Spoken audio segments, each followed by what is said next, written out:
The veterans of the American Speed Association.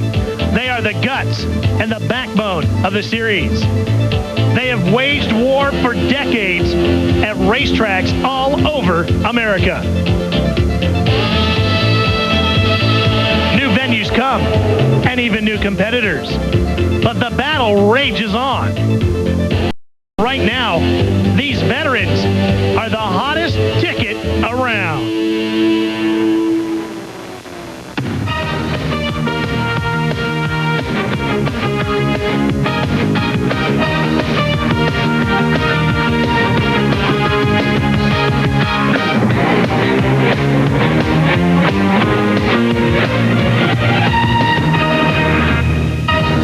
We're just 20 minutes east of the Thunder of Niagara Falls at the Pontiac Excitement 300, where today the Thunder will come from V6 ASA Motors. The weather here today, boy, it is hot out on the racetrack. 90 degrees, some 57% humidity, not nearly enough wind to cool the drivers down inside the cockpit. Hi, everybody. I'm Ralph Sheehy. We've made it all the way to Lancaster Speedway, just outside of Buffalo, New York. Jim Trado joining me as always. Now, ASA has raced here in New York State 3 times over the years, but this is the first time we've been back to this venue in quite a while. In fact, we've never actually raced at Lancaster. Some of the drivers, sometimes, Jim, really do well at new venues. You would think the local favorites might have an edge if they rent or ride, but historically in the 29 seasons of ASA, it's been the veterans. Mike Eddy, Bob Seneker, and Butch Miller have dominated when it comes to winning at the first time the series visits a new racetrack. This is the 49th racetrack, Ralph, that they visited in the 29 years of ASA. Now, 2 drivers were able to come up here earlier in the year and do a little testing. One of them was this driver right here, Mike Miller. Mike has qualified the Car Cop Team USA handball machine right up on the inside of row number 2. He'll start 3rd here today.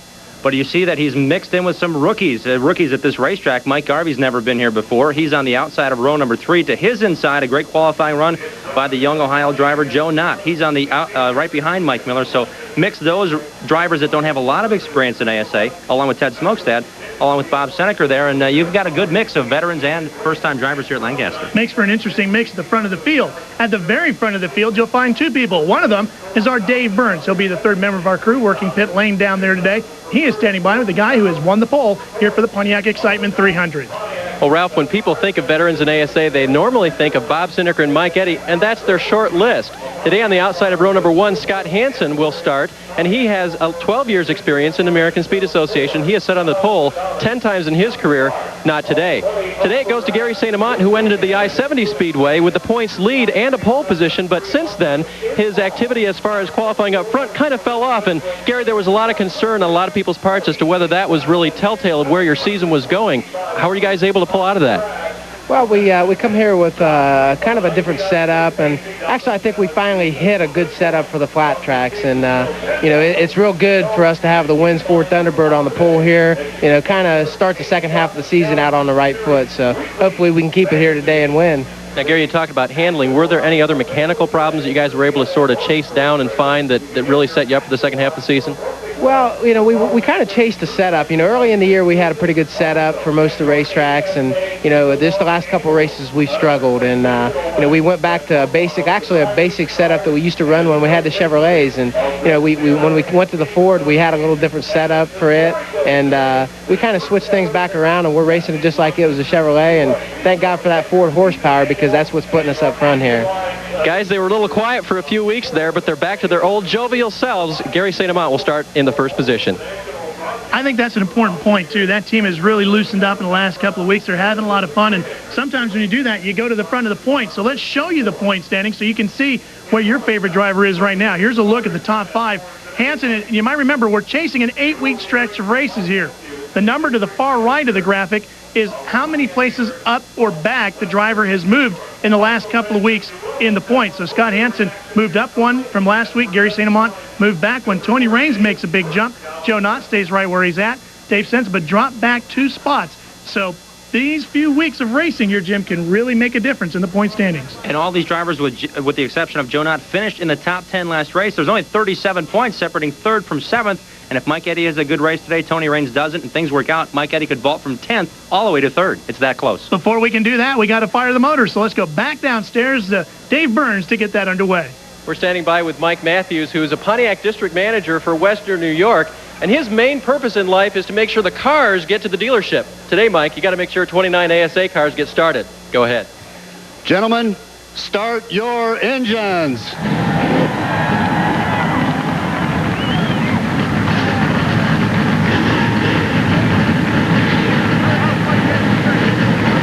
AC Delco Challenge Series is racing for the first time in Buffalo, New York. The Pontiac Excitement 300 coming up.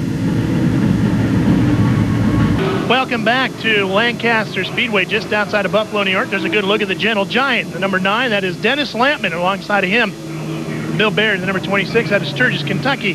Just picked up a new nickname. We'll tell you about that a little later on. Now let's take a look at the grid for the Pontiac Excitement 300. ASA's first visit to this speedway. Gary St.Amant and Scott Hansen making up row 1. Should be an interesting first turn. In row 2, again, the all top 5 qualifiers get points towards the championship. Mike Miller gained some valuable points along with leading rookie driver Kevin Cywinski in the Brown & Sharp Chevrolet.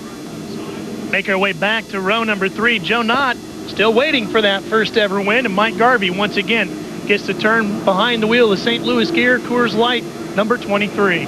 We saw a glimpse of him earlier. Starting 7th will be the Super America driver, Ted Smokestad out of Minnesota, and ASA's winningest driver, Bob Seneker, who's won 3 of the last 5 events. What a terror he has been on lately. 7-time champ Mike Eddy will start the GM Goodwrench Service Pontiac on the inside of row number 5 in the ADESA number 8 of Carl Muscat right alongside of him in a Chevrolet. Starting off 11th will be Tony Roper looking for another top 10 run today, and Busch interlude driver Glenn Allen Jr. back in ASA for this race. In row number 7, Tony Raines in the Howie Lettow prepared Pontiac, and the Zero Hero, Tom Jones, who usually seems to have his best races when we're competing with ASA in the Northeast, getting his 1 win down the road in Jennerstown, Pennsylvania. Buddy Schrock, it's a great story. He's here this weekend. Hopefully we'll see him more this season. It depends on how he finishes today in car number 35 for Team Unidial. Outside of him, the Wonder Bar Ford of Brett Bell. Back into row 9, Brad Loney out of Cedar Rapids, Iowa. Had a bad qualifying effort, but he thinks he's got it figured out for the race. And, of course, the Gentle Giant, Dennis Lampman, right alongside in his number 9. Row 10, filled by Sturgis, Kentucky driver Bill Baird and Dave Sensible, way back in 20th, but only 3/10 behind the pole-winning speed. And in row 11, Harold Farron. Right alongside of him is Rick Miller, who skipped the last race. Good to have him back on the tour. Moving to row 12 now, Jack Land is second in rookie points, and Dr. Yale Conley in the Simonton Windows Chevrolet team car to Glenn Allen Jr. goes off outside row 12. Back into row 13, Brandon Sperling has been having a real fast race car lately, but keeping the car in the race with mechanical problems biting him lately has been the problem. Dennis Berry, a team in the number 5, is looking to get their program back on winning ways. New crew chief today as well. Bob Dorstwitz will start inside row 14, and Alec Pinsonneau of Windsor, Ontario. Probably the shortest drive here. He'll start outside row 14. And rounding out the field in row 15, Dave Anspaugh, the number 37 Pontiac, the racing school teacher. Actually, school principal. Yep, Sturgis Middle School, right on the side of this race car as well. Track description here at this facility is it's a half mile, but boy, it's a little bit of everything, isn't it? There's a drag strip on the front stretch. The front stretch is absolutely flat, so there's transition banking into turn 1 and off of turn 4. Let's go down to Dave Burns, who is in turn 1. Well, Ralph, as you look beyond me into turn number 1, it's a very bumpy racing surface. The cars get into here extremely fast. If they don't ease their way through, it could be trouble. On the outside, if they do get in trouble, we've got foam barriers. The first track in the country to use them, there could be an explosion of white if someone hits the outside wall in turns 1 and 2. And this is not the first time ASA has raced at a racetrack that has used foam barriers. In fact, at I-70 Speedway for a few years they did that, and we've tested those, and it looks like popcorn when it hits. Looks like snow coming out all over the place. Well, Pontiac Excitement 300 is about to get underway.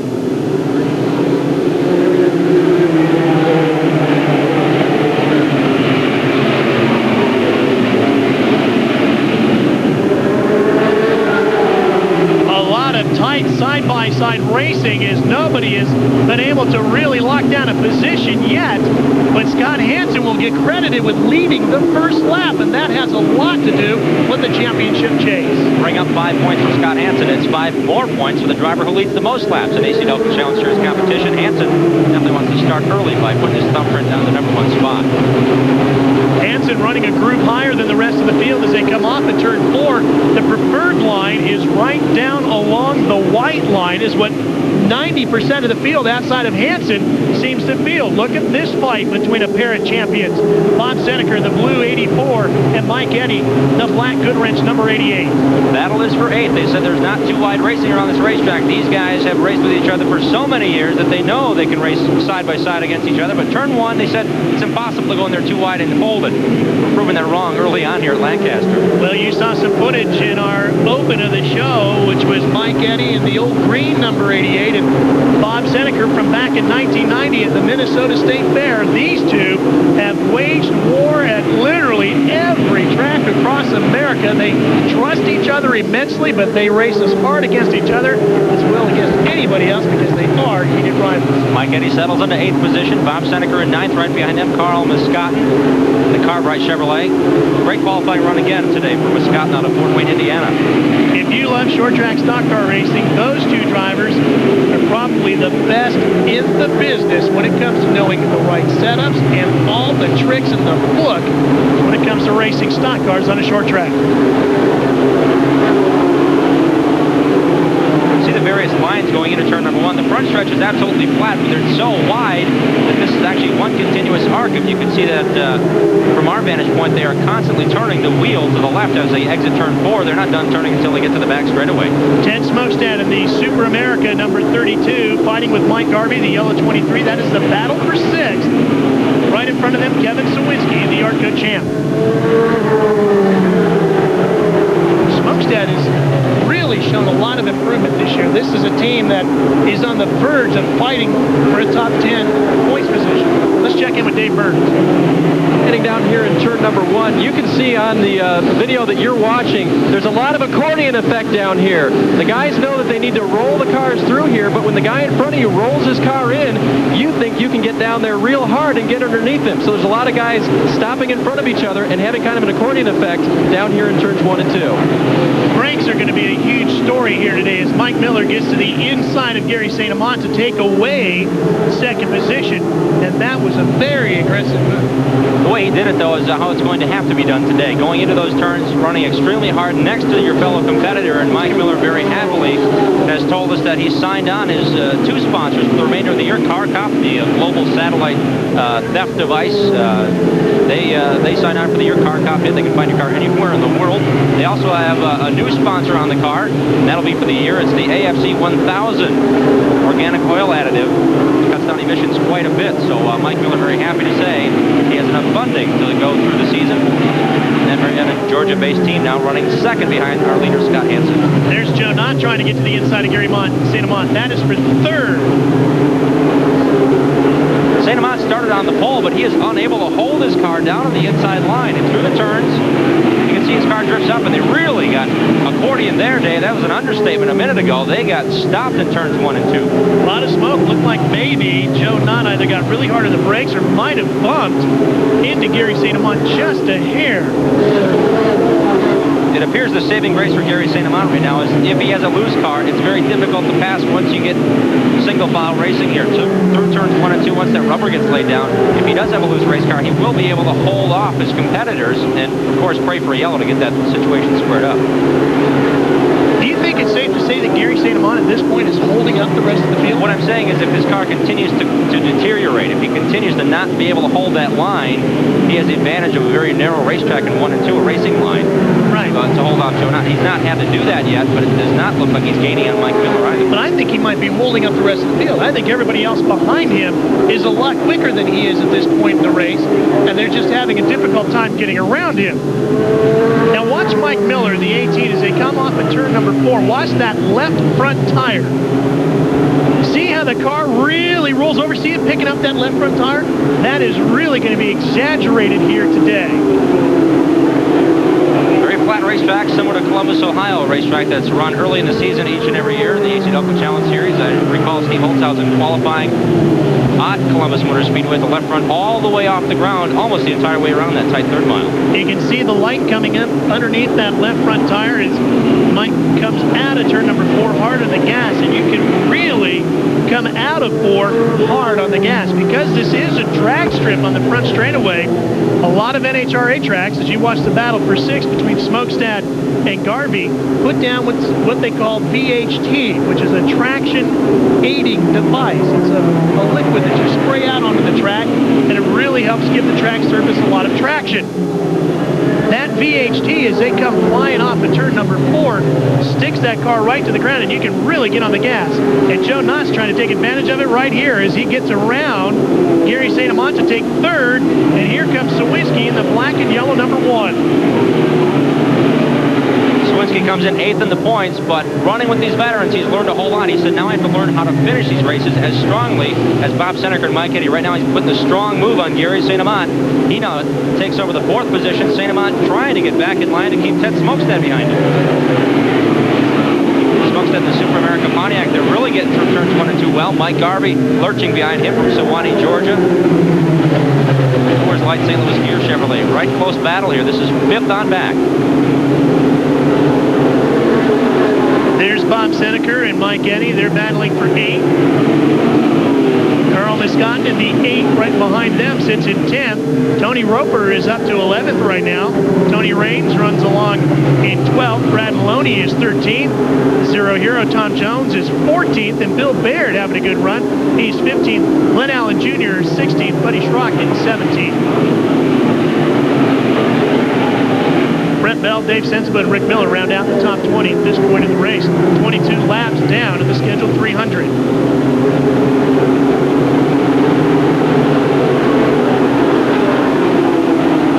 Gary St.Amant did something really unusual with his car. It is a Ford Thunderbird that he is driving, but Gary is running what he calls a Chevy setup. Now, the Chevy setup is softer than what you would do with the Ford. The reason for the Ford setup being heavier is because the engine is heavier. So they usually go a little stiffer on the front to balance out the weight. But Gary has switched to what he calls a Chevy setup. Seems to think it'll work pretty good here at Lancaster today in the Pontiac Excitement 300. Well, Scott Hansen's not having any problems. He's got a half a second lead as he slides his way through 1 and 2. Stay with us.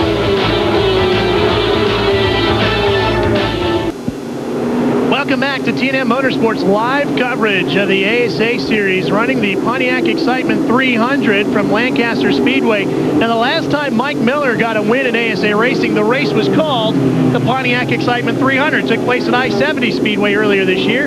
He's leading here once again in the Pontiac Excitement 300, and here's how he did it. Scott Hansen going into turn number 1. You can see he was a little wide, and Mike Miller's been working that car so well on the bottom off of turn number 2. Hansen makes room. There goes Mike Miller for the lead. Did you see how the two cars went through the turns differently? Hansen's car went through the turn very flat. Mike's car goes through with all that weight over on the right front. Now, a lot of the crew chiefs were telling me earlier today that ASA cars, because they have a narrow tread width and they have a high center of gravity, need to get some body roll in there. You need to roll that body over on the chassis. Here's the battle for 11th. That's the 8th machine of Carl Miscott and the 33 of Brad Loney. Loney has moved up from 17th position now. Great run for Loney in the 33. And Miscott trying to keep Tony Raines from getting inside as well in the 87. Let's check in with Dave Burns. Ralph, I just spoke with Dave Taylor, who's the crew chief for Carl Miscott, and I asked him if he was getting into 1 too hard and using up the brakes. He said that's not our problem. The car is very loose. So they're just trying to hold back a little bit right now. They'll need a pit stop soon. To finish off on this body roll thing, Jim, the cars that go through the turns flat tend to chatter across the racetrack over the bumps. They skate along. The cars like Mike Miller's that have a little bit of body roll are able to hook into the pavement and get a good drive off the turn. Let's check in once again with Dave Burns. Ralph, Gary has moved back just a bit from his pole position, but they don't have a loose or a tight problem right now. They are conserving brakes. They're trying to use race strategy and conserve brakes early on because they think they're going to need them big time later on. 3 poles, 1 race win at Columbus. Gary St.Amant in best position he's ever been in to win an ASA championship. And Joe Nott still looking for his first win. Gets the pass on Scott Hansen. That puts Joe in the Valvoline Raby Ford up into second. So a good battle amongst the manufacturers up front. A Pontiac leading a Ford over a Chevy. And that's just the way the point standings for the manufacturers is just as competitive as the driver standings. Very tight. We documented last race that Ford and Pontiac are deadlocked at 20 points apiece, and Chevy's right behind him with, I believe, 14. So it's very, very tight up front. Looking at Joe Nott, he's working better through the corners as Scott Hansen continues to slide around this big half mile near Buffalo, New York. Kevin Cywinski now will close in on this trio of leaders. He runs fourth. He just got by Alec Pinsonow. There's the Coleman Racing Products #1. Here's the battle for sixth, and it is Bob Seneker and Mike Eddy coming in tow with him that are coming up through the pack. Remember, those two were battling for 10th and 9th position not too long ago. Now they're passing Ted Smokestad in the Super America car as they fight for sixth. And they're passing him on the outside. Never thought we'd see that, did you? Didn't think so. But on this front straightaway, you have position as they come off right here. You see this yellow line down the middle of the straightaway. If you can keep your competitor below that yellow line, as Mike Eddy's done, it makes it harder for Ted Smokestad in this instance to turn the left-hander. Eddy has more corner speed, and thus he gets the pass. Well, remember, that is the lane line that separates the two lanes for the drag strip here. We actually run in reverse direction up the 8-mile drag strip here. And look at this. Joe Nott takes the lead away from Mike Miller. For not being here, not testing, they switched motors in the Valvoline Ford, did the Joe Nott crew. Dave Anspaugh brings the number 37 Sturgis Middle School entry down pit road, and we've got a new leader. But Gary St.Amant's wife and crew hoping their guy can get to the front. Big developments here at the Pontiac Excitement 300. Both Glenn Allen Jr. and Scott Hansen, the point leader, diving down pit road. What's up, Dave Burns? Ralph, Scott Hansen is not underpowered. He tows very quietly into his pit stall here. The Metro Milwaukee Auto Auction hood going up on the car. They dive in right away, and unfortunately, does not look good for Scott. They were chatting on the radio. It seemed to be going, and then Scott simply shut it down and came into the pits. You can see they're going to all sides of the car, and the motor is dead. It's quiet here in Scott Hansen's pit. I bet it's not quiet on those radios. Scott came into this race with a 47-point lead on Gary St.Amant. He led the first lap, which gave him 5 points more with 52. But boy, if he is out of this one, that is going to absolutely hurt him. Now, the guy who is leading NASCAR's Busch Grand National rookie points chase is Glenn Allen Jr., who is teamed up with Yale Connolly here in the Simonton Windows number 99. You can see Glenny has climbed out of the car, talking to his crew, including his father, Glenn Allen Sr. there, the man in the white shirt. So unfortunately, Glenn's return back to ASA Racing here at Buffalo not going as well as he would like. Battle for second really heating up. Kevin Cywinski making moves on the backside of Mike Miller to the inside. As good as Mike Miller's car was working on the bottom, that's exactly where Kevin Cywinski makes the pass on the Pontiac driver. So now Cywinski, Wisconsin, runs into second. Cywinski's concern, however, is still being able to finish as strongly as he runs in the middle portion of the race. A great run at La Crosse last weekend, but Bob Seneker and Mike Eddy both powered past him rather handily late in the event. He was rather puzzled by that, but he said, I know I need to finish better like those guys do. He ended up sixth on the day a week ago. There he is, Bob Seneker, the Bluebird, the sneaker. Call him what you want, but the one thing you can definitely call him is ASA's winningest driver. The man has 82 victories, and as you pointed out earlier on in the show, he has really been on a tear the last few weeks. Doing a classic Bob Seneker win last week at La Crosse, Wisconsin, starting deeper in the field than he would have liked. Methodically working his way through. Fought through big brake problems, something that would have put most drivers out of the race. Not a problem for Bob. They just tied off the valves and off he went racing. And now look at him here. He's going to take third on the outside. Wow. He is moving. That Lane Automotive JR Automation Ford is hooked up. You see him. He gets right around Mike Miller, sticks it back to the bottom. He's got his sights set on Kevin Cywinski. He wants second. Well, Dave, have you had a chance to talk to Hansen's crew? Well, I talked to Scott himself, and Scott said the track is so rough that the distributor wire snapped off, one of the distributor wires snapped off right at the distributor. They're trying to replace it now. We got a a spin on the front straightaway. Rick Miller gets together with Alec Pinsino coming off of turn number 4. And that will bring out the first yellow here at the Pontiac Excitement 300.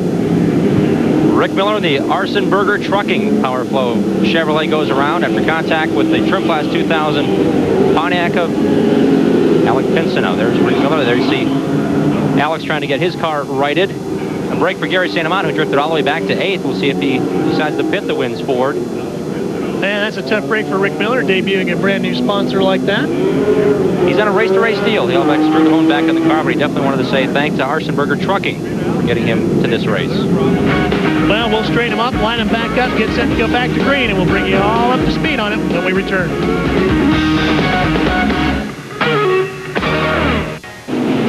We're back to green flag racing, and Kevin Cywinski tries the outside of Joe Nott to see if he can take the lead as we go back to green on lap 69. He's got him.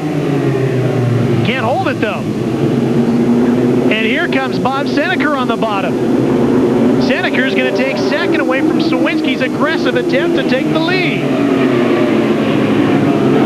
And Mike Eddy is glued to the backside of Bob Seneker. And Mike Miller's got problems in the 18. Oh, what a shame for him.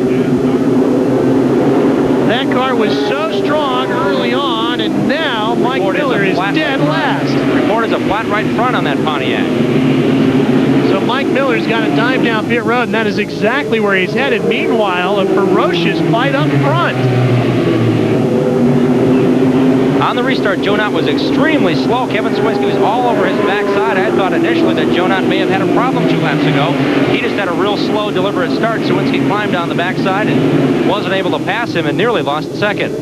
Let's go to Dave Burns, who's in Mike Miller's pit. Yeah, they're going to that right side. They've got the right side up right now. Mike Miller is blipping the engine, waiting, still waiting, having a little trouble with the right rear. And now they're down away. Interesting story on that. Their right rear tire changer today, gentlemen, is Jim Daly, former crew chief for the Dennis Berry car. They had a parting of the waters yesterday afternoon, and Jim Daly said, Mike, I'm going to come down and help you on the pit crew. Mike said, that's great. We're good friends. You're a veteran. Proves they may have been a little bit rusty on that pit stop, though, but Mike is out. It looked like they were having some problems with that right rear. And I'm not so sure they even got all the lugs tight on there. It looked like Mike pulled away pretty quick. Lost 2 laps in the process, so they'll have a lot to catch up. He still has that car working well on the bottom. Fresh right side rubber should make him get back through this field rather quickly. He has 2 laps to catch the leaders and get back up front. Mike right now is credited with 25th position. And actually on the scoring monitor it says he's 3 laps down, but I think now it changes to 2 laps. He got out of shape that time. The leaders came by. His problems are not over as Joe Nott narrowly gets by him entering turn number 1. Now he's 3 laps. Yep. Seneker's in second, Eddy is in third, and Cywinski's in fourth. None of those drivers pitted. Cywinski did have those 2 veterans pass him on the racetrack prior to our second caution of the afternoon. 76 laps are in, and Mike Miller's got a long way to go. I mentioned he's 3 laps down. He has to get back on lead lap. And look at this fight back here between the yellow 23 and the black 10. That's Mike Garvey and Tony Roper. And Tony Roper giving it a good run again this year. In that number 10, the Child's Tire Monte Carlo. Tony has been in the thick of quite a few fights this year, but he has not been around at the end of the race. Maybe today might be a good day for him to get a top 5. Tony said he's had some help from ATI and Felpro that have really made a difference for that Missouri-based team. And his dad and John Childs were sitting under the canopy earlier today, musing things over and how well the things are running. Dave, you got more on the Tony Roper story. You may have noticed at the beginning of the race, Tony sat on the grid for quite a while after everyone else was started. We thought maybe there was a mechanical problem, maybe a radio problem. They had simply flooded the car, so there shouldn't be any continuing problems for Tony Roper. Coming up a 10th place finish at La Crosse and 8th at Jennerstown. Looking for another top 10 run. Seneker and Mike Miller gets one of those laps back. He is back to 2 laps down now as he gets back around Joe Nott. Let's take a look at that pit stop again for Mike Miller. And let's see. Now watch Jim Daly on the left there. Does he get all the lugs on?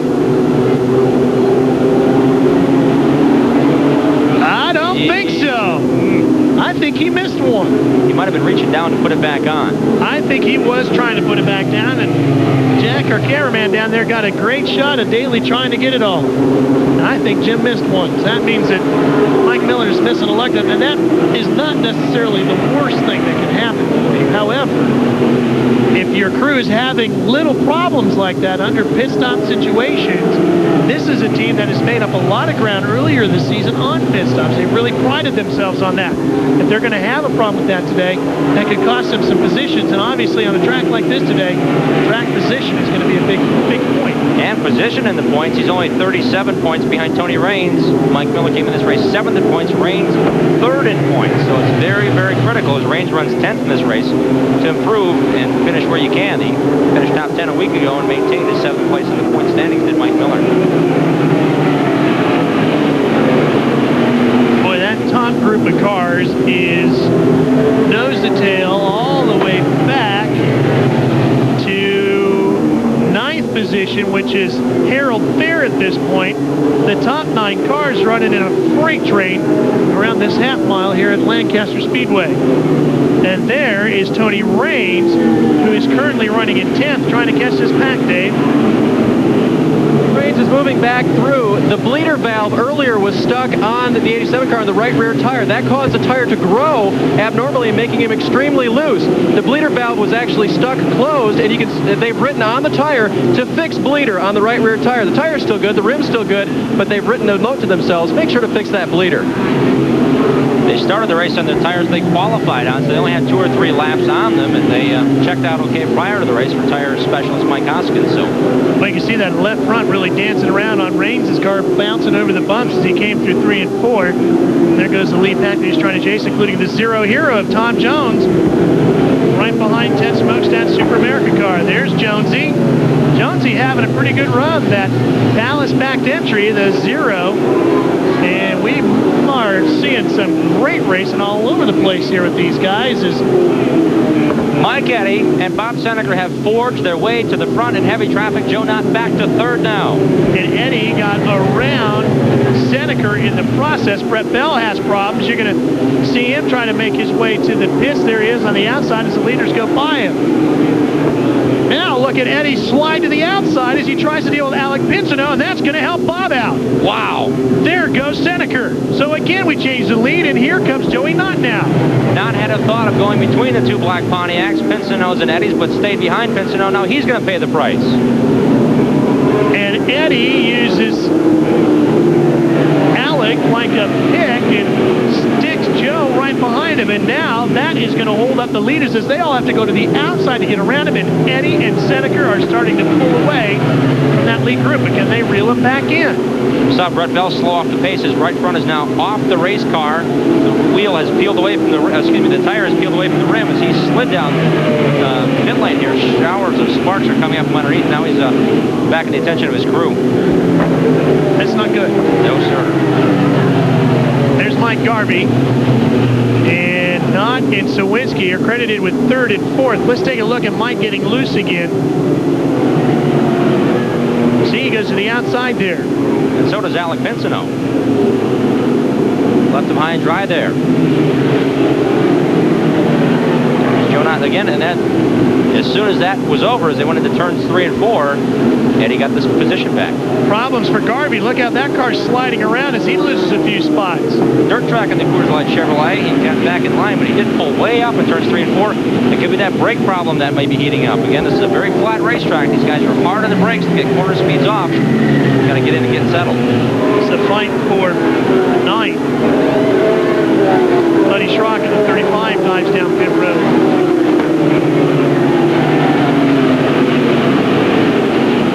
Mike Garvey and Rick Beebe sharing seat time in this Dan Hodges' own Chevrolet, based out of Keokuk, Iowa. It's got to be just about time for Rick to get another shot, isn't it? Yep, he's coming back to Berlin Raceway. Which is our next week's race at Grand Rapids, Michigan, for the ASA Tour. The great thing about having these 2 drivers, it's like having 2 A teams. You don't have a second string when you have Mike Garvey and Rick Beebe as your 2 drivers. I would really love to see this become a 2-car team and get both those guys out here at the same time. So the battle for 9th continues with a couple of the young Chargers, but up front, it's the veterans. Bob Seneker going for his 4th win on the 1996 AC Delta Challenge Series Tour. And look at Bob get loose coming off a 4, and here goes Eddy to the front. That's how quick things will change. These veterans know each other. As soon as he saw Seneker's number, I bet you Eddy was on the gas pedal route coming off of turn 4. Well, we have changed the lead a good half a dozen times already here today at Lancaster Speedway. The way this thing is going, I got a funny feeling we're going to see it again. And Bob now loses another spot to Joe Nott. Keep an eye on that Ford and Bob Seneker, who really had brake problems at the last race of lacrosse, but he fought his way through that to get the win. Bob is a very patient, very methodical driver. Nothing really rattles him. If he's got a problem right now, that doesn't mean you can count him out, as we saw last week. That is for sure. No matter how far down you think he is, he still has a chance. In a lap and a half, Mike Eddy will complete lap 100, 1/3 of the way through this Pontiac Excitement 300. No better way to lead a bunch of laps in a Pontiac-sponsored race. Tom Jones in the number 0, battling for 6th with Ted Smokestad. Smokestad's in the 32 as they put a lap on Yale Conley in the number 3. Yale is currently running at 19th, a lap down. Buddy Schrock is in the 35. Buddy's running 24th. He's 4 laps down. Buddy Schrock in the Team Unidial Chevrolet sold his 1977 Porsche to get to this racetrack. He said, I needed the money. I know I could have sold my car and probably done something else with it, but I want to go racing that bad. He and his brother Don put the money that he sold the Porsche for into this car to pay the tire bill, the hotel bill, and get this car on the racetrack. And he also said, what a great way to celebrate my 40th birthday today at this racetrack, racing with these ASA guys. So Buddy Schrock running race to race, literally out of pocket. Short on cash, had to sell his own Porsche, kind of like Scott Harrington did at Indy, Ralph, where he sold everything he had, really, to get in the field. That's how important it is to Buddy Schrock to run the series. We're seeing a lot of cars getting very loose coming off of turn 4 as we go back up to the front where Mike Eddy is leading Joe Nott as they once again go around the outside of Alec Pincinelli. So the crews watch and wait to see if their driver can catch Mike Eddy. Stay with us. We're back to racing here at Lancaster Speedway, and there are problems developing actually out on the racetrack as Mike Eddy comes storming down the back straightaway. You'll notice as he goes into turn 3, right in there, the racetrack is starting to come apart a little bit. Dave Burns, that could be a big problem as this race moves on. Ralph, this is not one of these problems in turn 4, Dave. I'm sorry. Dr. Yale Conley has looped the Simonton windows number 3, and that's going to bring out the yellow. Go ahead, Dave. Well, it's not one of these problems where it's a new paving job that was done poorly. This is an old racetrack, seen a lot of years on it, and the weight of the ASA cars, they usually run light modifieds here, may have something to do with it. But the big problem, of course, is that it's tearing up parts of the track. Those chunks can become little razors on these bias ply tires, and even the best Goodyear Eagle can't stand up to that, guys. They're going to be really hoping that throughout today they will have the luck to not have a tire go down. Everyone's concerned about it. All the drivers know the track's coming apart. All right, Dave, thank you. The Goodyear tire people bringing soft compound tires with them, running the softest tire they have on the left and the middle soft tire on the right. 3s and the 2s for those of you that know your Goodyear Eagle bias ply tires. Stay with us. We're coming back. Mike Eddy still out front. If I didn't see it, I wouldn't believe it. If I wasn't here, I wouldn't have believed it. I wouldn't believe it if I didn't see it. These people just witnessed an amazing demonstration. We put this Duraloop treated engine through the ultimate torture test. We drained all the oil, all the water, then flooded it with a fire hose. It kept on running because Duraloop protects your engine like no other product can. I wouldn't believe it if I didn't see it myself. Now let Duraloop make a believer out of you. Duraloop, peace of mind in a bottle. Legends. Prestige. 30 years of intense rivalry. Ford's Mustang. Chevy's Camaro. This one's for pride. TNN Motorsports presents the SCCA Trans Am Series. The Serengeti Eyewear Trans Am, live Saturday, 1 p.m., noon Central on TNN Motorsports. Well, we talked about not getting all your lug nuts on right on the tires, and there's a problem. One of the tires getting loose out of pit road. I think Kevin Cywinski's pit, which is at the very end of the short oval, the tire got punted out there by Tom Jones, who had to come all the way down around this small oval to get back out on the racetrack. So the tire was in his way as he encountered turns 1 and 2, and that is Kevin Cywinski's tire sitting out there. It got punted or aided, shall we say, by Tom Jones, who then went straight in the grass and almost went up back on the racetrack. So maybe it was good for Jonesy to hit that tire, because the drivers were instructed they must complete a lap around this small oval to go past the pit lane. Well, and that could be a real problem for Jones because of those fiberglass bodies, but it looks like he's okay. Don't forget, immediately following our broadcast, stay tuned for the best of Shade Tree Mechanic. Dave Bowman and the gang bringing you that, followed by Motor Trend Television. And, of course, my good buddy Steve Evans coming up later on with NHRA Today with the latest in Nitro. Stay with us. That's all coming up next after the Pontiac Excitement 300 here on the Nashville Network.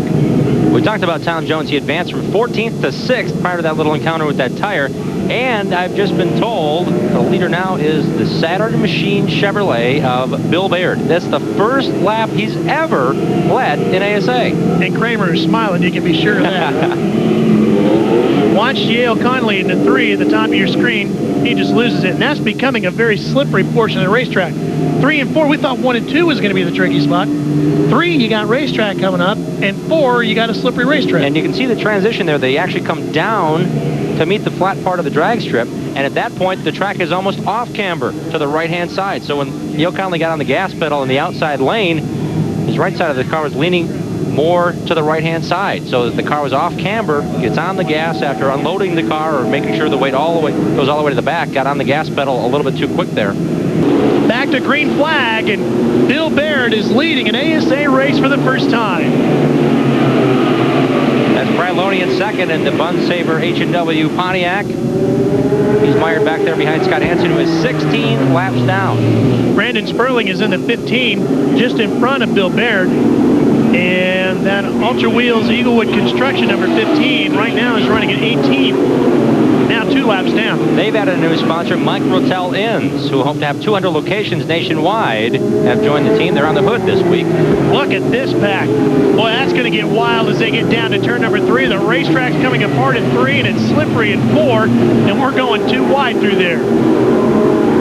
Mike Eddy, who sits in second, is 4.6 seconds back of Bill Baird, and there are 4-lap cars between the two of them. Bill Baird's going to lead a handful of laps here. And Brad Loney, we mentioned, was second on the restart. He is stuck behind Alec Pinson on the inside line. He finally shakes him, but Brad Loney drops back to 7th. He's out of the picture. Mike Eddy's now second. Kevin Cywinski's third.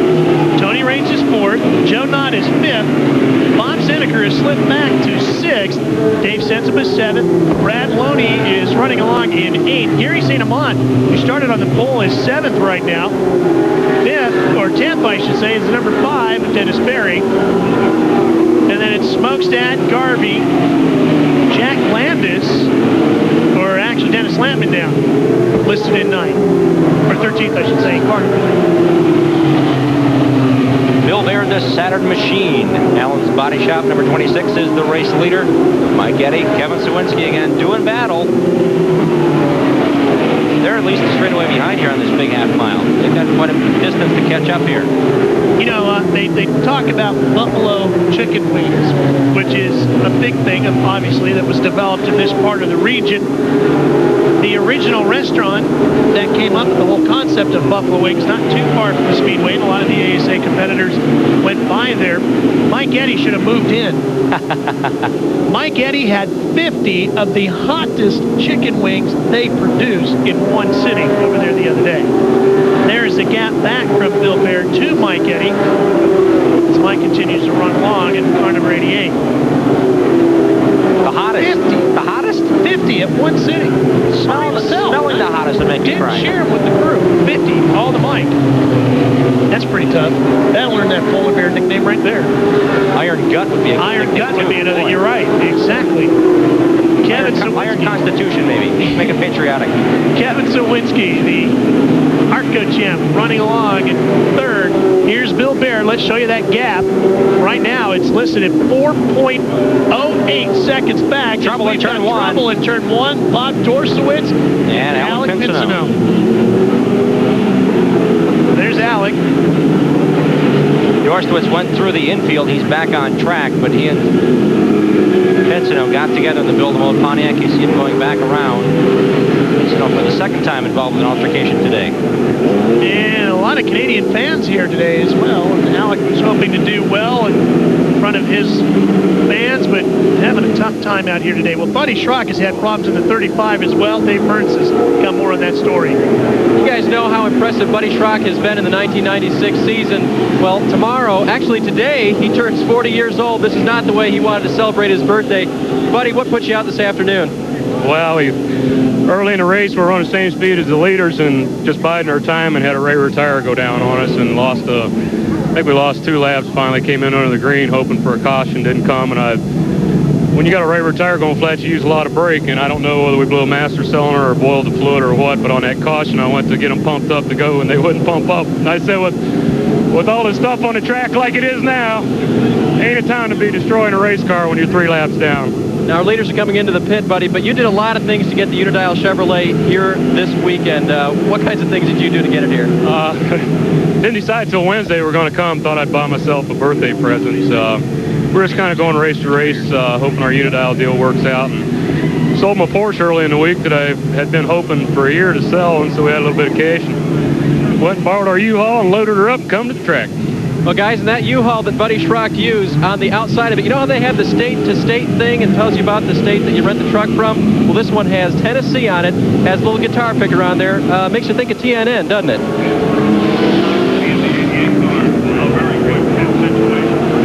Yes, it does, Dave. I like the ones with Richard Petty on the side. Those are cool. U-Haul trucks, they got, different race cars. Like in Indiana, they have the Indy car. In North Carolina, they have Richard Petty's car in there. Pretty cool. Yeah. You okay, Ralph? Been studying a lot of things, haven't you? Observant is what I've been called. Bob Dorsowitz getting tires changed. There's Brandon Sperling, and here's a look at the crash. Oops. Looks like Alec was almost all the way around before Dorsowitz came upon the scene. Part of the race with Wisconsin and Connolly and Little Glenn. And our leader. And the leader, wow. No, they got together. It was not, it was definitely a 2-car incident. That's right out of the grandstand, so that's the way it looked to the fans sitting on the outside of turn number 1. And Bill Baird continues to lead them here at Lancaster Speedway. All the leaders dove down pit road to put on left side tires, and we'll be back to see if that works when we come back to Lancaster. We have just gone back to Green Flag Racing. Bill Baird in the Saturn number 26 Chevy Monte Carlo is your leader. Mike Miller right behind him in the 18 is trying everything he can to get around him. If Miller can get past him, he will regain a lap. He's currently 2 laps down, and Miller had a very fast race car early on. He led early portion of this race, took the lead from Scott Hansen on lap 29 and led for almost 30 laps, and there he goes inside the leader. This will put him back 1 lap behind. And of course a full lap, so that's a big move though, because I got a feeling we're going to see some more yellows before this one is over. So that gets Mike back now 1 lap down, and I think he can hold that position. That erased this last caution, the fourth of the day erased Bill Baird's 4-second lead. Here comes Kevin Cywinski, Tony Raines. Cywinski about half a second behind him right there in that black and yellow machine, had a 2nd place. Raines is 3rd, Sensible is 4th, Gary St.Amant moves up to 5th. Dennis Berry runs in 6th position in car number 5. He's had troubles. Great job in the house lubricator 4. He really had his struggles this weekend. Jim Daly, his crew chief, as Dave said, parted the waters. He is now working with another crew member as the crew chief, Jim Beamish, and they're doing a good job. They changed the shocks and springs. They ran the last chance qualifier yesterday evening. They changed another shock this morning, so that team seems to have it together. They made the right moves, or should we say the right guesses, to get that car working. Well, Bill Baird is really fast. He is going to get back around Mike Miller. He does. Baird has not been handed this lead. He has earned this lead. He is out there on some older tires. He is working working hard, and one thing that might be working to his advantage is Bill Baird came up racing dirt tracks. And if this track is as slippery as we think it is, Bill might have been able to use some of that dirt track knowledge to find a good setup out there. He ran over 60 dirt late model shows at the UMP Series. Mike Eddy has come down pit lane under green. Oh, that could be a big move. The Good Wrench Service Pontiac is down pit road. There he is. We were not expecting to see that. He had come in under the last yellow, took left side tires, so he's got fresh tires on both sides, and they're going under the hood, Dave. Once again, another driver going into the pits to go under the hood. They're spraying some fluid on the front there. It's overheating. You can see some steam there on Mike Eddy's car. We'll get the complete story and update you on what's happened. They didn't change any tires at all. Meanwhile, Bill Baird, he pitted on lap 50. I wonder if some of those... He's backing it to the infield. And Mike is bringing it deeper into the infield. As you watch Bill Baird continue to lead over Kevin You want that story or not, Joel? 10-4. So Bill Baird is out front, and Ted Smokestad drifts off the racetrack at Just 32. Just that easily. He gets off the gas, doesn't want to find the fence, but loses track position and gathers it back in and continues on. It's been happening all afternoon off of turn number 4. No matter what your position is, get outside of turn 4, you're going to lose a couple of spots. See if Dennis Lamont can hang on to the outside line there. See there again, he gets loose off of the 4th turn. Nothing wrong with the car, it's just that how breezy that track is becoming at this 90-degree heat here in Buffalo. Brad Loney in the 33 is in 12th out there, the blue and yellow number 33. Right behind him is Carl Miscotten in the 8 car, but he is not challenging for that position. He's a couple laps down. Alec Vinsnow about to go another lap down, and Mike Eddy is out of the car. When you're ready. We're ready now. So the champ is done here today. 7-time champion having his problems, and Mike was back into the thick of the points chase, has been sitting in 10th and has had some good finishes to keep him in the fix. Leader Bill Baird and 2 laps down Mike Miller. Miller really fighting to try to get a lap back, and boy, it's getting a little tight out there. Look at this. Hard on the brakes. 26 cars, Bill Baird, he got on the brakes there. Look how Cywinski kind of got around there. I'm sure Tony Raines didn't like to see the bumper that close to the front end of his Pontiac. Well, Miller actually got up underneath him and then had to get on the brakes and let him go. Baird did a great job of saving it. They're still going at it, but Dave Burns is with a frustrated Mike Eddy. Well, Mike has a reason to be frustrated today. Car was running extremely well, Mike. What was the problem? Lost the cylinder for some reason. Don't really know why. It's just started messing, and you know, you can't run out there all day with it messing, so we quit. Mike, tell us how the track conditions are. We've seen a lot out there. You were out there driving it. Is it really bad or just so-so? It's very poor conditions. There's only one lane, and if the guy on the bottom don't give you a lot of room and slow right down, there's no way you can pass him on the outside. Okay, Mike confirms some things we've been hearing from a lot of other drivers, which was you have to stay in one groove. That was reported by Bob Sineker, as well as Ted Smokestad, both of whom changed left side tires the last time they stopped in the pits. And you saw Bill Baird drift way up to the outside. He had lost it in 1 and 2. Cywinski has passed him. In this lap, he lost the lead and now is back to 4th position. Mike Miller forged the way through. Kevin Cywinski went by Bill Baird Chevrolet, and he slowed way down on the backstretch. And Mike Miller, by the way, has gotten around as well. So Miller now is only 1 lap down, but Cywinski's going to try to change that and put him back 2 laps down. There you see Sensiba in the white number 4 behind those guys. He is trying to catch up from 2nd. Ranges to 3rd. Baird holds 4th. Gary St.Amant 5th.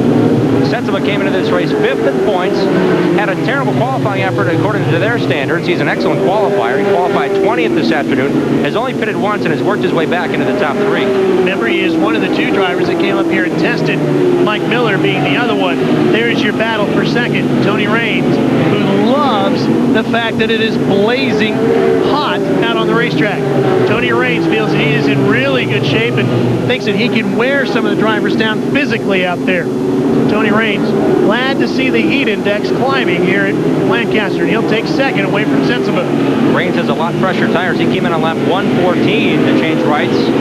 Sensible came back in way back on lap 59, so his tires are pretty much equaled out and getting rather slippery out there for the Ford car. Sensiba running in third right now, and Dave Burns, you know some more about that car? Well, guys, you mentioned that they came here and tested, but when they tested here at Lancaster, it was a Pontiac test session. Now, a lot of people know that Bud Gebbett has a second car for Dave Sensiba, and it is a Pontiac. But when they tested it here, Dave told me that it was a very different car than the Chevrolet that he runs. The setups are totally different. So what he learned when he was here was a good line around the track, but they really didn't learn a lot about the setup for the Chevrolet Monte Carlo they're running today.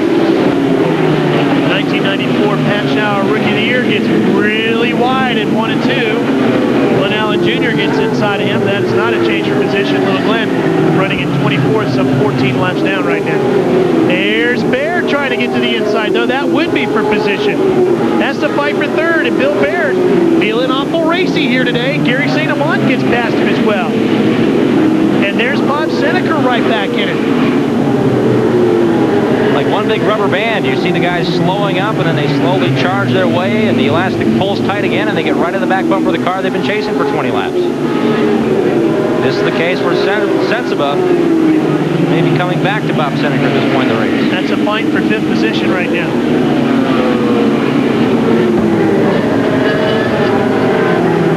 Sensiba has his own little collectible race car. Plain Automotive West Michigan Chevy dealers put together a 1/64th diecast and I believe a 1/24th scale. Pick that up from your local hobby shop. Bob Seneca, amazing how methodical and smooth this driver is. And on a track like this, you have to be smooth to be fast. This is not the kind of track where you can drive overly aggressive and go to the front.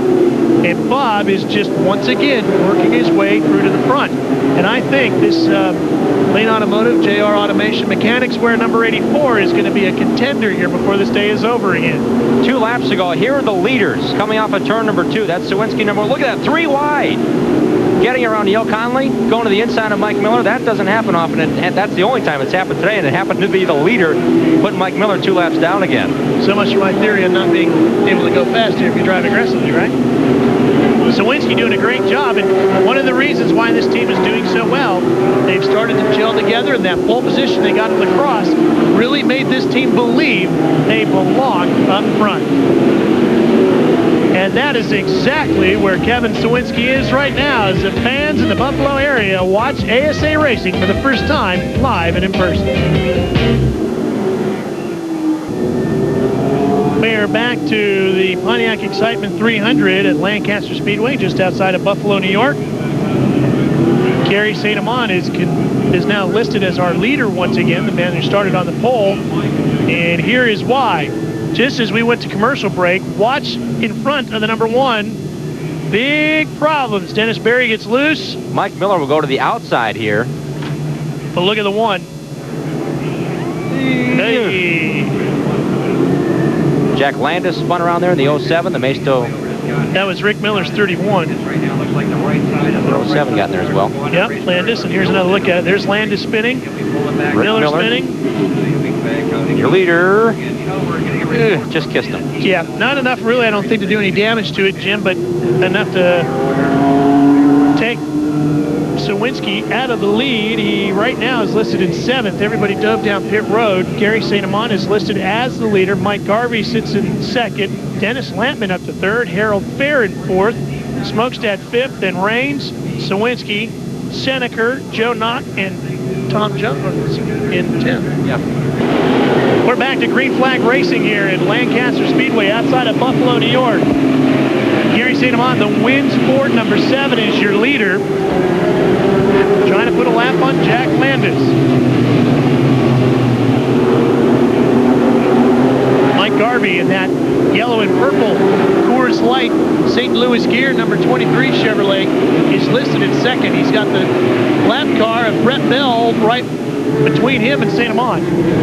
I'm impressed with Mike Garvey. He worked at Ford City Racing with Harley Bovey and the gang in Michigan. He moved down south to run. He's run some Busch. He's run some Artco. He's run everywhere. But he knows how the chassis works, and that's exactly what the ASA Series brings out. Drivers that know how to fix these chassis, and in Bob Seneker's case, how to make the chassis. Remember, very intelligent drivers. Gary St.Amant is running a Chevrolet setup on that race car, which is a Ford. At the Pontiac Excitement 300. Hey, Let's make sure we get all the manufacturers mentioned there. They're all working on Gary St.Amant's car right now. Dennis Lampman right in the thick of this as the Gentle Giant goes after the 23 at Garvey. Lampman tied Gary St.Amant in 1993 for 7th in the points. He knows how to run consistent. He's only scored 1 victory at Berlin Raceway that same year, but it looks like he's got it hooked up today. Dave, that Mike Garvey car looks like he's going to be a contender here.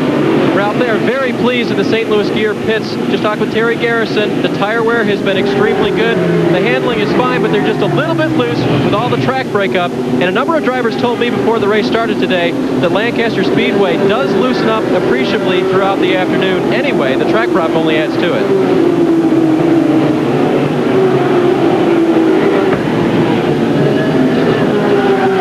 Gary St.Amant in the wins. Ford is the race leader. Gary's not points racing just yet, he says. He sure looked pretty concerned when he had the point lead. The Burt Transfer Ford, also sponsorship on St.Amant out of Columbus, Ohio. He won at Columbus. This is only the 3rd race this year, Ralph. Out of 10, this is the 10th race that he's led a lap. A couple of the veterans going at it. One of them, of course, Harold Fair in the 81. One of the best runs we've seen out of him all year. He is running in 4th. Lampman slips. Here comes Fair. Tony Raines in tow. And Smokestad right behind him.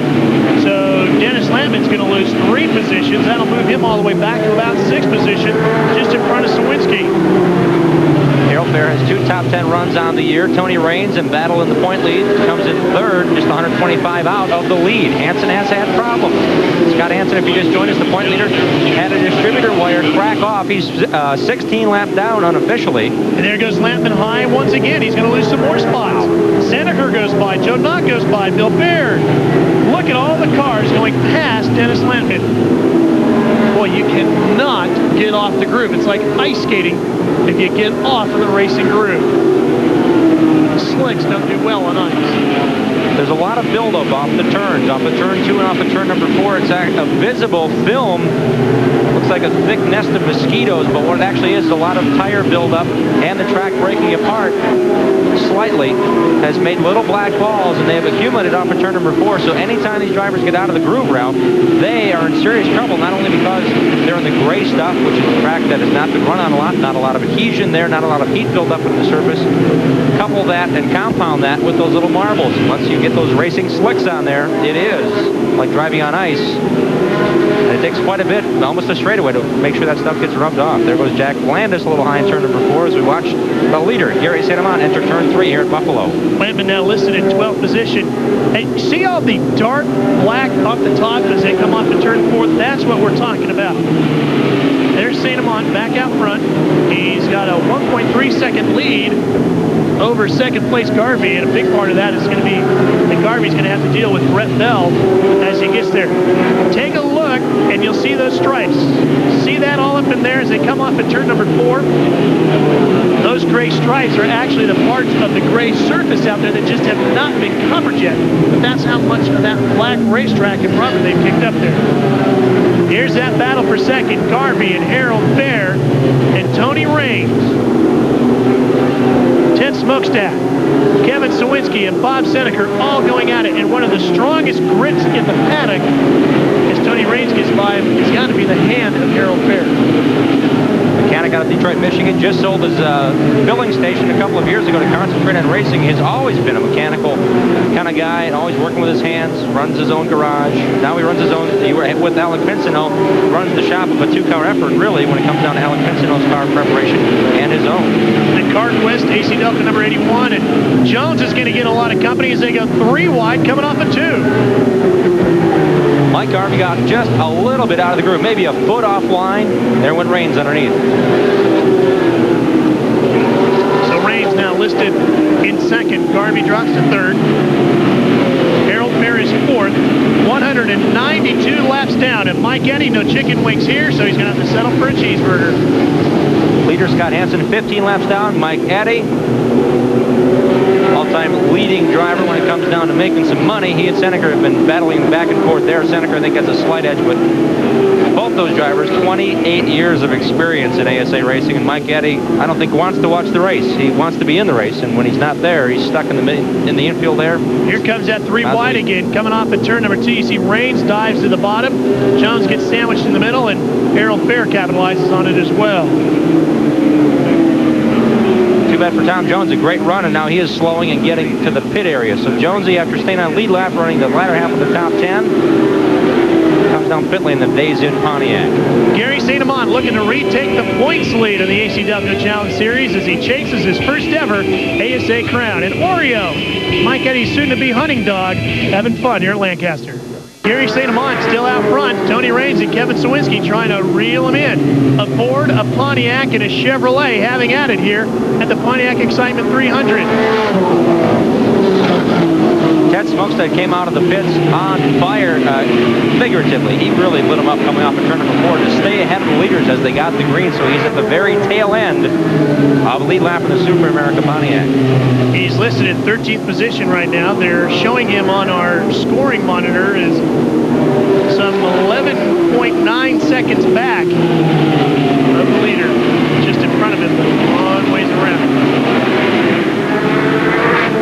Tony Raines in the Cleanburg Pontiac is very excited. He used to live out here in Pennsylvania in the Northeast here. And being in Buffalo this weekend, he said a bunch of the mid-states supply distributors of Cleanburg came out here to support him and the entire Baker Motorsports team. So not only is it great for Pontiac to see Tony Raines up front, but great for his sponsors who are here in force in Lancaster.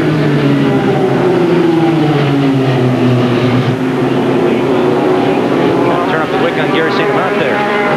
Here comes Cywinski in the inside. Can he make it work? Ooh, that's tight. Oh, look at that. Cywinski forces his way through, and we talked about it early on about how the momentum this team built up by winning the pole last week in La Crosse, Wisconsin, really makes this team feel like they belong up front. He's going for the lead, coming off a 4, and he's got it.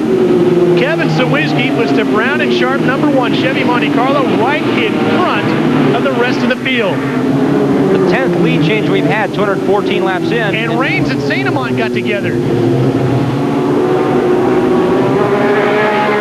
And it looked like St.Amant really slowed down there for a second. I don't know what was wrong. I don't think he wanted to go into turn number 3 too wide. I think he was going to give Raines the spot because he had position. Let Tony go and save the car. We saw too many cars thus far, and I'm sure Gary has too, ahead of him and in the mirrors. Get sideways in turns 3 and 4. It's very slippery there.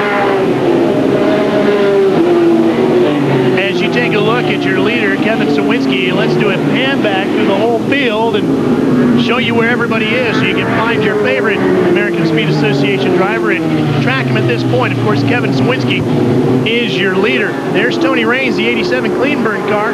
He's running in second place. Behind Raines, you see Gary St.Amant, the number 7, the Wins Ford. He sits in third. The 81, which is the CarQuest AC Delco back machine of Harold Fair, is listed in 4th. Just a good look at Harold, and right on his bumper is Joe Nott, the number 48 Raby Ford, the Valvoline backed entry. And he's going to get around St.Amant. Behind that group is a little ways back, and you see Mike Miller, the 18. Now, Mike has picked up 1 lap. At one point, he was 3 laps down. He had led for quite a while. Then he went to 2 laps down as we get a caution. Trouble in turn 2. Glenn Allen Jr. again. Mike Miller running 14th on the grid. Mike is now 1 lap down, and this yellow will help him. Little Glenn having some problems here as he makes a return to the American Speed Association. He currently leads the Busch Grand National point standings for Rookie of the Year. 4th ASA race of the season he's qualified for. He missed the rain out at Columbus, but he did have a 6th place finish in ASA this season at Toledo. We'll see him a few more times before the year is out. All right, so we're going to step away once again as the 7th yellow of the day flies over Lancaster Speedway. Stay with us. We're coming back for more.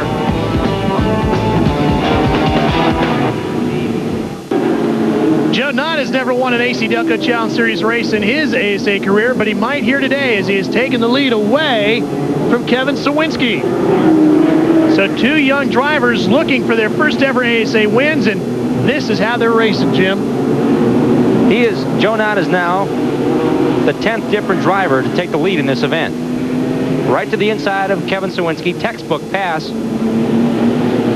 Cywinski had to surrender second spot. 11 lead changes among 9 drivers, and that's Joe Nott taking the point for the first time today. You know, last week at La Crosse, we all commented that it was probably the raciest track we had seen as far as the amount of passing and dicing that we had seen throughout the field. As we've got Rick Miller off the pace in turn 4, losing it on the outside, and that is going to bring out the 8th caution of the day.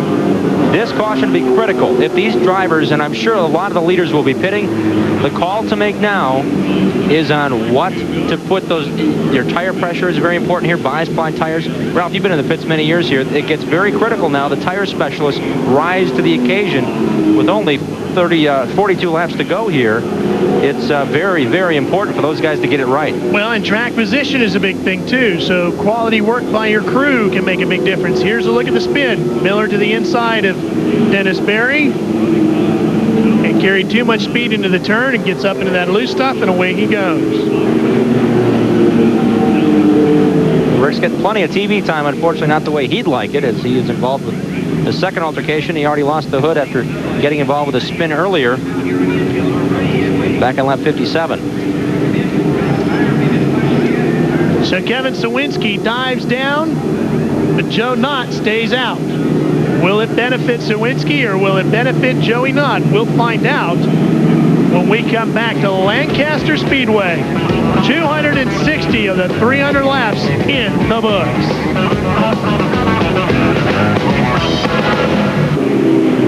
They had a decision to make for Joe Nott. Obviously, Joe must be very happy with the car. You guys stayed out. Yeah, we're real good right now. The only car we're worried about is the 84 car. Hopefully the Valvoline oil right before Thunderbird's going to come home first. No complaints from Joe at all in the handling right now? Not really. It's pretty good. Okay, Bob Sineker right behind him. They decide to stay out, and they're going to duel it out to the end. Crew chief for Joe Nott, very anxious, and like we mentioned, Ralph, during the break, we were talking about his near win a year ago at Jennerstown. This is his best position now to score his first AC Delco Challenge Series win. Do you remember who kept him from that? Yep, the sneaker. The guy in second place, you betcha. Bob Sineker. Bill Baird wants to have a say. Baird in 26 is third. We've been saying it all day. Bill's feeling pretty racy out there today, and he's giving him a run. He's gained position on every restart. Bill Baird able to get on the gas pedal and make those moves before the field evens out. He's not able to do it here on Bob Sineker. Joining that pack now is the car 1 lap down of Mike Miller. AFC 1000 Car Cup Pontiac. Now, ASA has raced in upstate New York 3 times in its history. All 3 times were over at Oswego. Bob Sineker finished third the first year. Dick Trickle and Alan Kowicki were first and second that day. The next time they came back in 1986, Bob was ninth. Mark Martin, Dick Trickle, Tom Jones, and Darrell Waltrip were top 4 that day. And the last time was back in 1991. Scott Hansen was the winner over Johnny Benson and Tony Raines, and Bob was 8th. So consistently, Bob finishes inside the top 10 when they race in New York. There is Ted Smokestad's number 32 battling Mike Garvey in the 23. That is a fight for 7. Now, Lisa Smokestad, who is married to Ted's brother Craig, who is the crew chief for the car, has been addicted to stickers. That girl has been running all over the ASA area and been sticking Super America stickers all over the place. In fact, I've been told Joe Nott's going to find one on the bottom side of his fuel cell when they get the 48 back to the shop. Jones almost loses it in a 0, and she finally found her way to the TV booth. She has plastered our booth with Super America stickers, so we're going to have to find a way to get her back. I think we're going to have to handcuff her, Ralph, because you can't quiet the girl because she can still run around and put stuff on everywhere she wants to. So she's getting as much airtime for Super America as her brother-in-law is these days. There's Sensiba, who's in 6th. Garvey is in 7th. They're fighting for position with the lap cars of Brad Loney and Glenn Allen Jr. just in front of him. And Ted Smokestad's running in 8th position for that spot. He's running right behind Garvey. Now he goes low on that Coors Light Chevrolet. Loney is listed at 12th. He is in that fight for the points championship. He's probably going to lose a few points here today. was amazing last race. As Kevin Cywinski spins in turn 4, this is the 3rd time in the last 5 laps that the rookie driver in the Brown & Sharp Chevrolet has gotten extremely wide. This time he powered into turn number 3 and went up into the marbles. He saved it twice. 3rd time was not the charm for Cywinski, bringing out the 9th caution of the afternoon. So Cywinski listed 2 laps down now. Is what it shows on the scoring monitor. I think he'll only lose 1 lap as he comes through now. Yeah, doubles back around now. He has a right front problem. Looks like they changed the right side tires the last time in, and since that point, I mean, he came in only on lap 259. Smoke off that right front, too. But that right front really may be failing him here. Well, Dave Burns has been working hard in the pits, baking a heater meal. Good bib, That's the only work he's been doing all day today.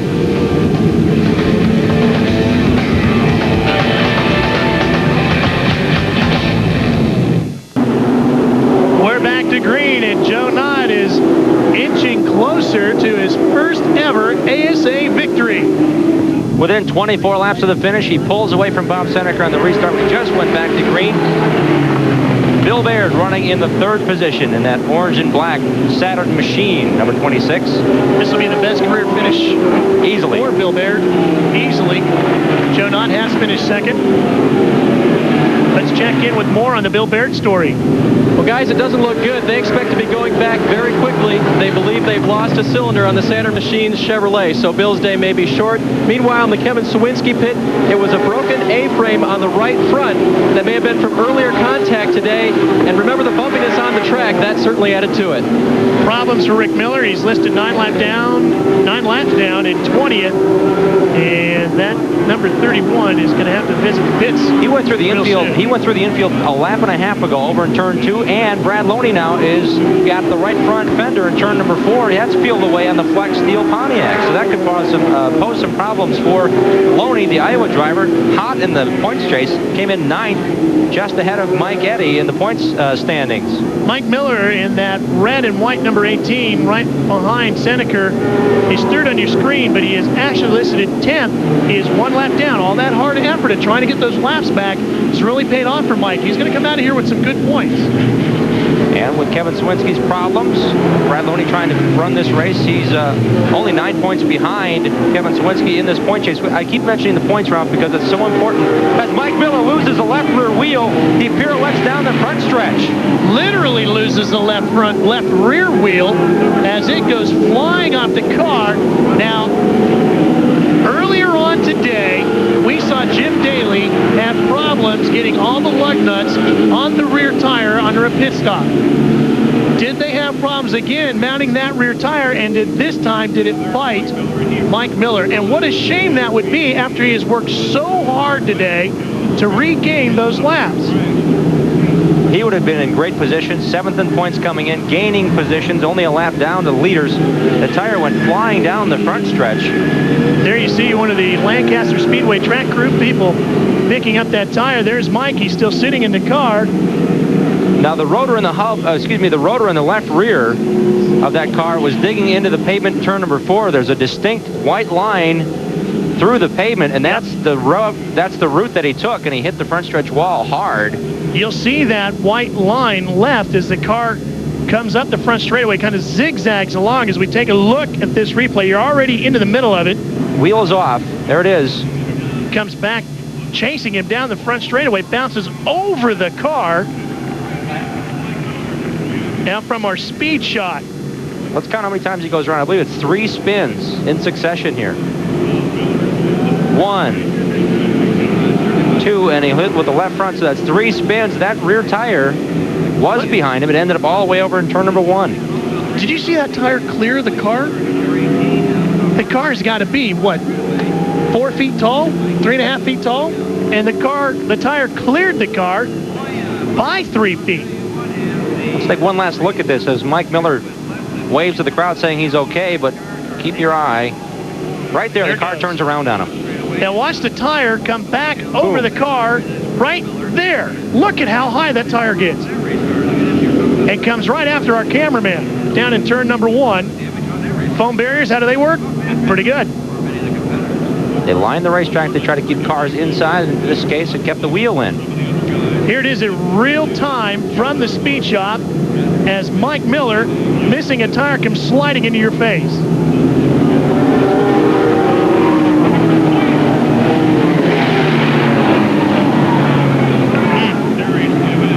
And the boys will have the work cut out for them. Again, we're in an 8-week stretch, 8 consecutive weekends. The American Speed Association tours the country. Mike's still able to smile. Bad news is he's going to have to man up his car and tow back in all that traffic trying to get out of Atlanta from the Olympics. Stay with us. We're coming back to Lancaster. Waiting to see what's going to happen here as we go back to green. Joe Nott out front. Bob Seneker is second. Bill Baird is third. Tony Raines lost the handle off of turn number 2, and he'll lose the spot to Tony Roper. Tony Roper slides up to fourth. What a great run for him. Once again, Joe Nott, look at that jump he's got, Ralph. 10 car lengths off of 4, then Bob Seneker closes it back up, and look at this. Raines down pit lane quickly. They got to come get a tire. They're going to change tires as we've got a problem with Brandon Sperling on the outside of turn. Whoa! Man, did you see Rick Miller miss in? Whew. Holy cow. Brandon Sperling is into the foam barriers on the outside of turn 1. And Miller tried everything he could to miss him, but he got up into those marbles, had the car sideways, and missed him by just an inch or two. Great job of driving by Rick Miller. He's had his problems today, but gathered it back in to stay out of the wall and out of the side of the 15 car. Bad break for Tony Raines, though. He came in just as the yellow flew. He'll lose a lap, if not 2, to the leaders. Let's check in with the Mike Miller story. Dave Burns? Well, guys, Mike Miller worked harder than anybody else this weekend to try to win at the Pontiac Excitement 300. This is what they changed last night on the motor. This is a valve spring, and Mike found it by doing his normal maintenance job. And actually, Mike and I had a long talk about understanding the valve spring. But I know you didn't want to go out this early today. A little trouble out there. We think, obviously, you lost a lug nut or something on the right rear. Yeah, the AFC 1000 Car Cop USA Team Handball Wagner-powered Pontiac was really running today. It was too bad that we got a flat tire early. I think we basically had them covered. But that's racing. You know, we've been very, very lucky those last 6 or 7 weeks. You know, everything has kind of gone our way. Today, things didn't. How do you feel about the next 6 or 7 weeks after this, then? Is this just a blip in the schedule? Yep, and we're just going to grit our teeth and go back at it. You know, we'll drive home tonight and get up in the morning and fix the car, and we're going to be at Berlin Friday afternoon. Saturday night, we're going out there to attack Berlin. Mike, do you have another car waiting back at the shop, or is this the only one? No, we've got another one that's about 2 days away, but we're going to fix this one. Most of the damage is superficial. Okay, Mike Miller, Carl Hyland, and the rest of their team, we're going to work hard this week to get back to Berlin. All right, let's take a look at what happened here with Brandon Sperling. Outside of, he just got out there. Yep, look how far out he went. Boy, it really snapped that car around, too. Could have been worse if Foam actually saved it. Here comes Miller. Yee.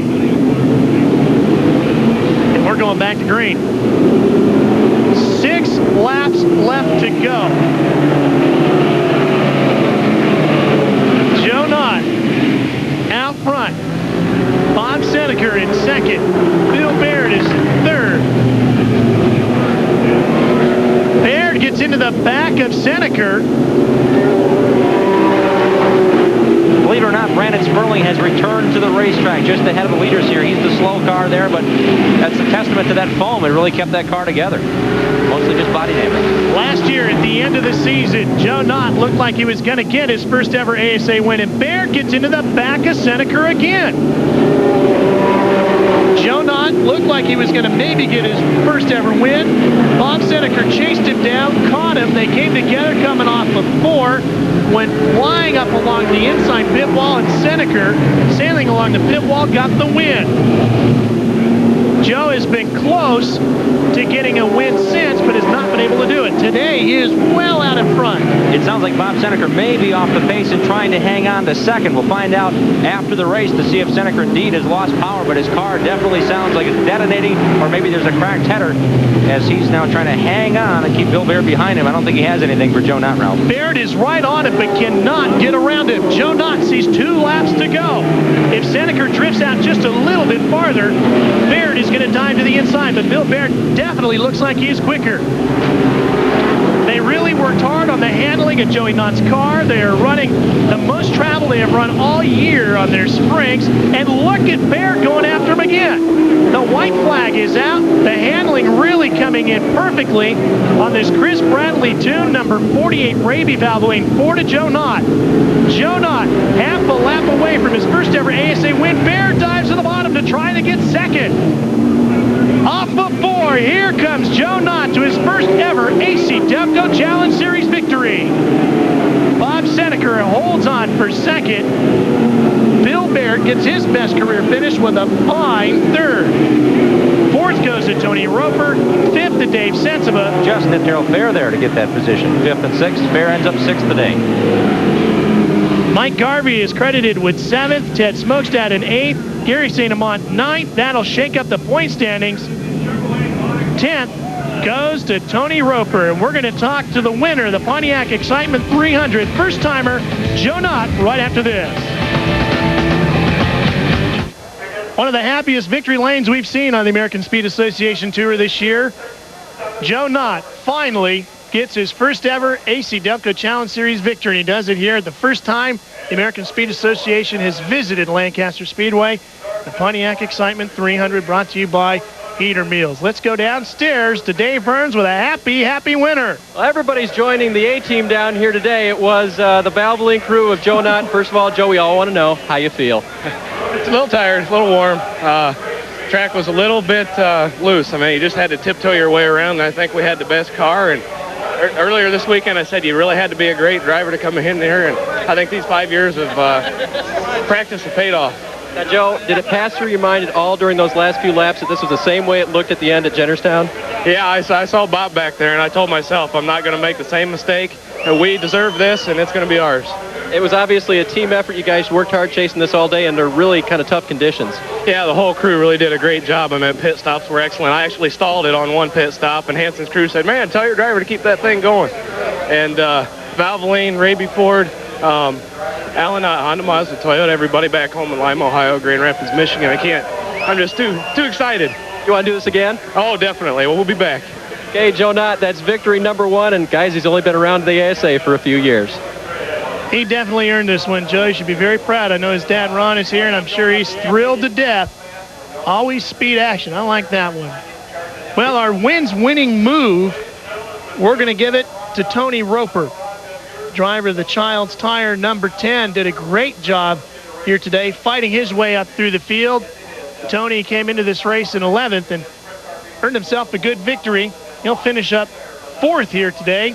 Lancaster, who was definitely in the thick of things and one of his best runs. Ties his career best run. It's only his second top 5 finish since joining the American Speed Association in 1992, but a great run. Held off the likes of Dave Sensiba. Had to battle Harold Fair at the end there, but a great run indeed for the Missouri driver. Second generation driver, his dad, Dean, who for many years ran USAC stocks, USAC champion, has been his spotter all season long and really has helped Tony through some tough situations and kept that car together and really had a strong run. And I think that's their 5th top 10 finish of the season. So the winning move goes to Tony Roper. Let's go back down to Dave Burns.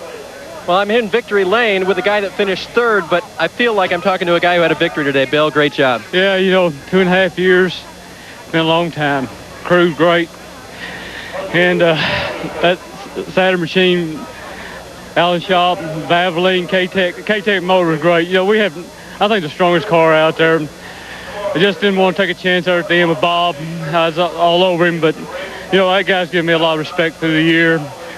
Tickled death Joey Nott won his first race, and I can always remember this. And, it's been a long time coming. And, I come here, I hate this racetrack.